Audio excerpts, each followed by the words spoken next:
Well, in this video, we'll be talking about the basics of linear regression. So let's take a look at our first slide here. So we remember that another word for slope is the word gradient. So when we're talking about gradient, we're just really saying the word slope. So gradient is just another word for slope.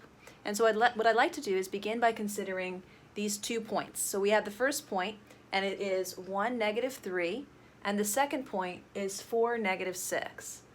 Now if I were to graph those points, I would notice that 1, -3 is down here in quadrant 1, but 4, -6 is also a little bit further right and below it at 4, -6. So 4 units to the right, 6 units down. So we can notice that we are falling from left to right between the 2 points. So our slope should be negative, meaning that when you're going down from left to right, it's a negative slope, and when you are going up from left to right, it should be a positive slope. Let's remember our slope formula. So the slope formula for the slope or gradient between any 2 points is always your rise over your run. So your rise is going up or down, whereas your run is going left or right.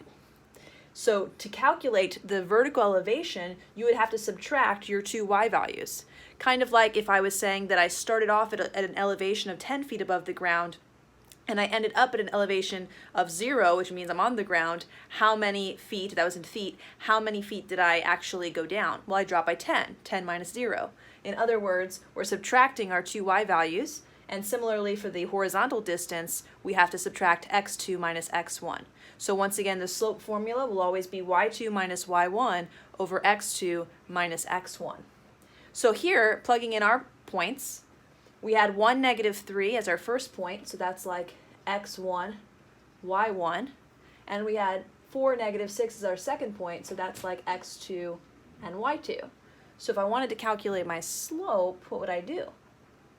That's right, I would take 4, my second, oh I apologize, not 4, that's my second x value. I made that common mistake there. But I should be taking my y2, my second y value is -6, minus my y1, my first y value was -3. Now that's going to get interesting with our arithmetic, right? A -6 minus a -3 is really a -6 plus 3, because of the double negative right there. And a -6 plus 3 is just -3. So our rise is negative, -3. It's falling, going down 3 units every however long your run is. So let's take a look at what our run is. x2 minus x1 down here.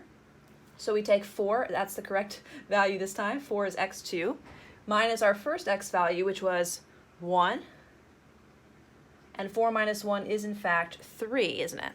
So we're getting that our slope should be the fraction -3 over 3, or just -1.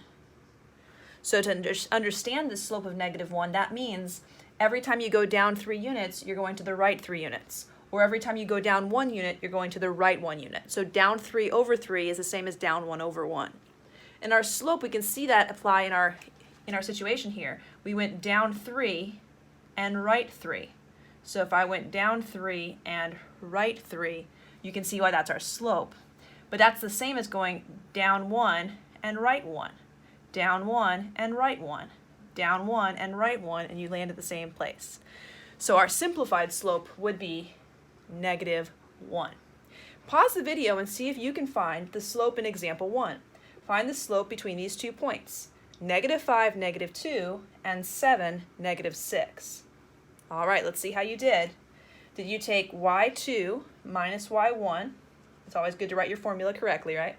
Over x2 minus x1? Let's see what that would look like. So for y2, we're talking about -6 again. And y1, we're talking about -2. So again, we have that double negative situation popping up. So that's a -6 plus a 2, or in other words, a -4. Good job. So our rise is going down 4 units every time we have a certain run. Let's find that run by taking x2 minus x1. So to do that here, we're going to take 7, that was x2, minus our -5. But a double negative is a positive, so that's 7 plus 5, or 12. Now our slope is technically going down 4 units every time we go right 12 units, but we could simplify that because 4 goes into both of those 3 times on top, and 4 goes into 12. Sorry, 4 goes into 12 itself. I'm thinking of 3 for some reason. I'm not sure why. Sorry about that. 4 goes into itself 1 time, and 4 goes into 12 3 times. So that should be negative 1 over 3. Did you get negative 1/3? I go down 1 unit every time I go right 3 units. It means the same thing as going down 4 units every time you go right 12 units. So it's just a simplified version. Good job. Now, how would you write the equation of these lines once you know the slope? Well, if you also knew the y-intercept, for example, in the first example, if I were to draw that line all the way through, it would eventually cross both the y-axis somewhere at a y-intercept, and eventually it would cross the x-axis somewhere at an x-intercept. So what I notice here is that I could actually use that information of a y-intercept to find my equation. Let's take a look at what I mean. All right, let's consider together this situation where we have a line whose slope is 2. So there's my m. So there's my m is 2, and whose y-intercept is 3. So on a graph, that would mean here that the point 0, 3 is our y-intercept on the graph. Well, if it has a slope of 2, slope is rise over run. So 2 over 1 could be interpreted as positive 2 over positive 1. So go up 2 and go right 1. So let's do that on our graph. Go up 2, we'd be at 5, and go right 1, we'd be at the point 1, 5, wouldn't we? Or we could have also interpreted slope as negative 2 over negative 1, because a negative divided by a negative is a positive. That's right. So if you interpreted it that way, that's going to basically say you go down 2 and left 1. So let's interpret that on our graph. From our y-intercept down 2, I'd land at 1, and then down 2, right, not right, but left 1 unit. So I go down 2, I'm at 1, and then I would go to the left 1 unit. That should give me another point on the line. It looks like the location would be negative 1, 1. And now I can see that this is going to be my line with that slope and that y-intercept. So I can graph it by knowing the slope and the y-intercept. But how would I write its equation? And here we're going to remind ourselves of another formula to remember as you go into statistics. For your linear regression, you're going to need to know the equation of a line in what we call slope-intercept form, where you're given the slope m and you're given the y-intercept b. And the reason b is your y-intercept is because if x was 0, you'd have a y-intercept. This part would go away and be left with this number. So this is the number you get when x is 0. In other words, it's your y-intercept. So in our case, since we know our y-intercept is given to us as 3, this number is just 3 for us. And we know that our slope is given to us as 2. So that would mean that in our situation, the equation should be y equals 2x plus 3. So this would be the equation of this graph. So we're going to need to become comfortable, if you're going on to statistics or even algebra, you would need to be comfortable writing the equation of a line in slope-intercept form like this. Well, let's try one more example and see how this works. In example 2, it's telling us, suppose we know that for a certain cell phone plan, after you've had the phone for 2 months, you paid $137 total. After 4 months, you paid a total of $209. After 6 months, $281. After 8 months, $353. And after 10 months, your grand total that you paid on this phone is $425. So this is your monthly bill added all together. Okay, the question that they ask you, of course we could plot those points. You can see to my right here, I plotted those points. I went by 2's on my x-axis, and I went by, it looks like, starting at 137, and then I went up by a certain number each time. And we're going to talk about what that number looks like in a moment. So it does look linear, and you could check my Desmos link in the graph, in the notes to see the graph in much more detail. So here's the first question. The question, part A says, why is this equation, y equals 36x plus 65, the linear equation which models this data? So why is it that this equation, y equals 36x plus 65, is the proper linear equation to model this data? Well, we know it's linear because the graph itself appears to be linear, but we don't want to just trust my art skills. So what's another way that you know you have a line? Well, that rate of change between your 2 points should remain the same. It should be constant. In other words, we should have a constant slope. Do we have a constant slope? That's the question. If we do have a constant slope between any 2 points, it's linear. So we could check that by thinking of this as like x1, this is x1 and this is y1, x2, y2, etc. And could you find for me the slope between those 2 points? Well, yeah, you could say the slope between those 2 first points would be y2, 209, minus y1, 137. When you do that, you'll get 72. In the denominator, x2 minus x1 is our slope equation. So 4 minus 2 gives us 2. So it's giving me 72 over 2 for a slope of 36. In other words, I would go up 72 and write 2, or up 36 and write 1. And that's what we see happening here. Between 137 and 209, that's 72.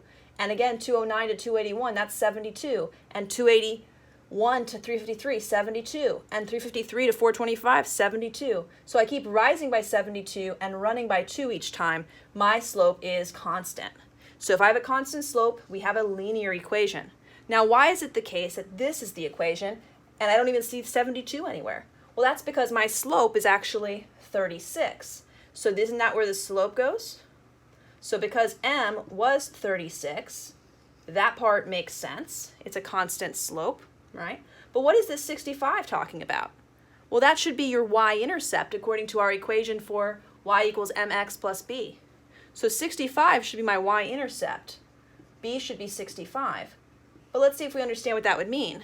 In this graph, we started when x was 2 at 137. So what we're saying is that if you went 2 units to the right, we should actually land at 65. That would be the actual correct line going through 65. Now, would that make sense? Well, if you backed up 72 units, so take 137 minus the 72 units that we traveled every 2 runs, do we get 65? We do. So it does make sense that 2 units prior, we would have been at 65.